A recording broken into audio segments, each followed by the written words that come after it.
What's wrong with you, bro? What the heck? You tripping, bro? You tripping?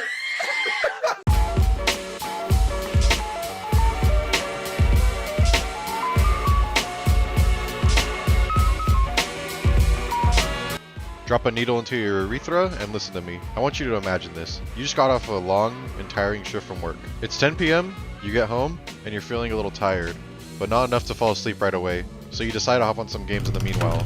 You know, might as well to let off some steam and chill.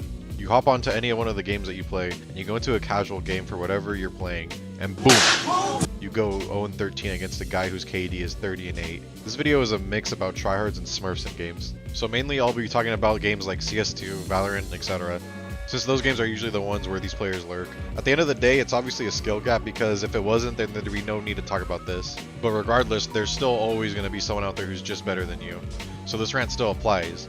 And I'll be splitting this between games, so starting things off, why don't I talk about CS2? Since that game I usually play more anyways. In CS2, I honestly don't face that many Smurfs when playing, whether it be with friends or solo. But this is definitely the game where you'll most likely come across Tryhards. It sucks when I'm trying to go into a comp game to chill.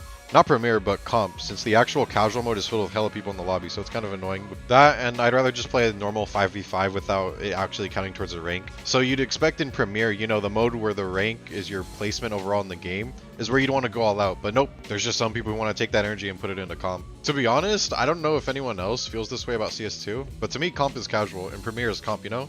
Since in comp you get ranked based on maps and not overall rank, and yet it doesn't matter what rank you are. No matter what, you're always going to come across that one guy that just decimates your whole team. And the annoying part is that it's always just one guy. Never two, but one guy that just solos your whole team.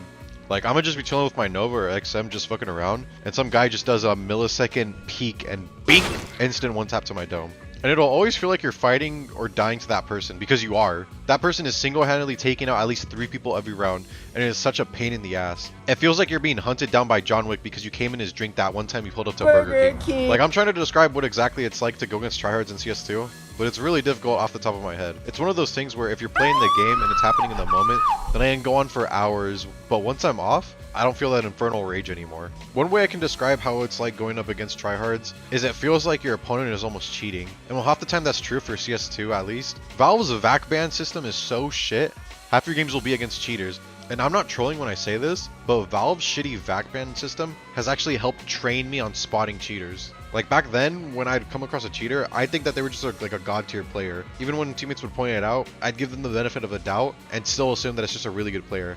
Now when I play the game, I can actually tell the difference between a cheater and a really good player. I'm so surprised I couldn't tell the difference between a good player and a cheater before, because looking back at it now, it's really obvious. With cheaters, you're just getting perfectly peeked from an impossible angle before you even get there, and swung from across sight. With good players, it's about the same thing, but the difference being is that they're not doing it almost every time to everyone in the lobby with 100% succession. But it especially sucks going against Tryhards that are assholes about it. Like, I just be wanting to chill and shit, but the next thing you know, you're going 4-18 while your teammates are suffering the same fate. Then the Tryhard will go down one of two routes in chat, either blatantly taunting you or just saying the game's too easy, or they'll just go the other route and just say some shit like, are you guys even trying?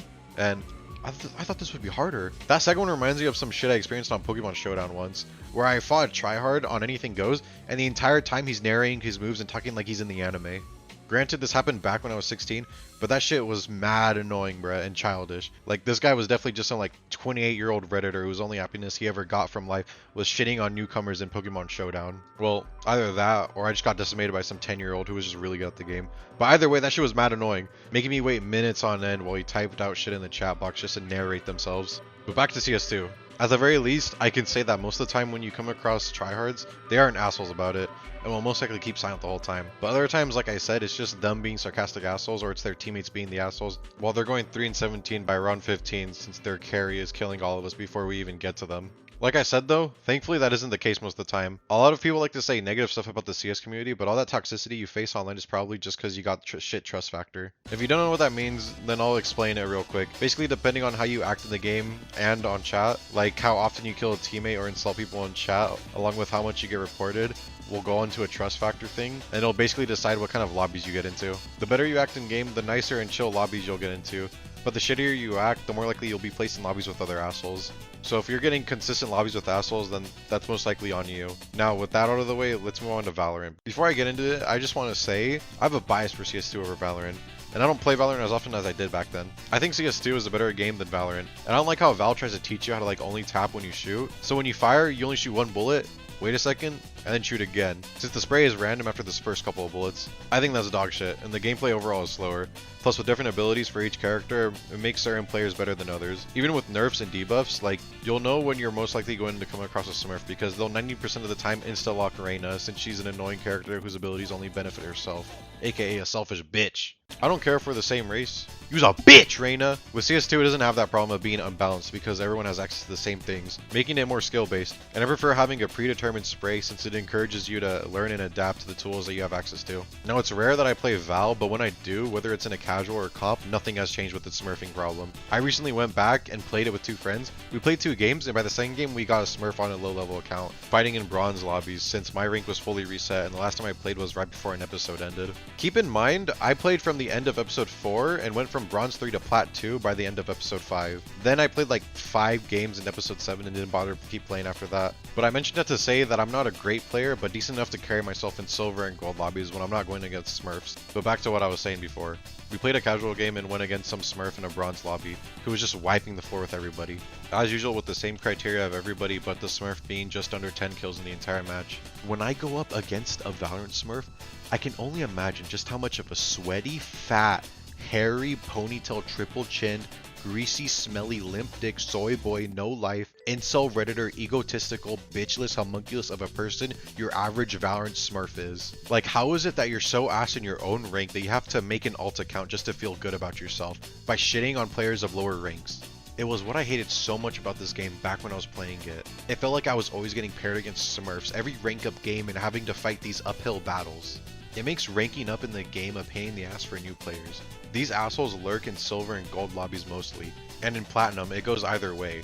By diamond you don't have to deal with these guys as much, but in those lower ranks it's horrendous. Half the Smurfs I encountered were there to rank up their friends or girlfriend slash boyfriend, and it would be really annoying because half the time the player they're ranking up is usually an asshole about the whole thing.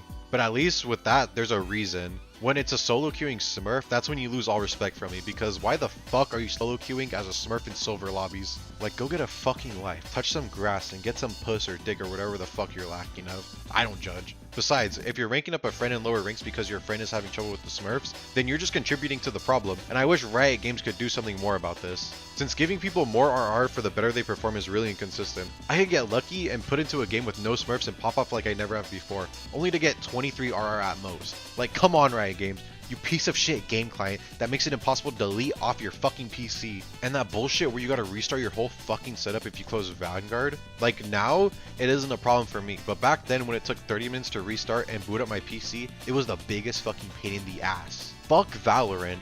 Fuck the money I wasted on that game with its overpriced as fuck skins. Fuck the E-daters. Fuck the Redditors. Fuck the unbalanced characters. Fuck Reyna. Literally. Fuck ranked Valorant. And most of all, fuck you no-life piece of shit Smurfs. If there was anything to take away from this video, it's that I did a bad job explaining the CS2 part, but definitely did better with the Valorant part, because fuck that game. It's just unfortunate all the ABGs play it. Oh, and CS2, even with all its cheaters, in my opinion is an overall better game, but at least Riot Games has a functioning VAC ban unlike Valve. Valve fucking fixed TF2, no one wants to play a new IP that you're dropping. Alright, I gotta go now.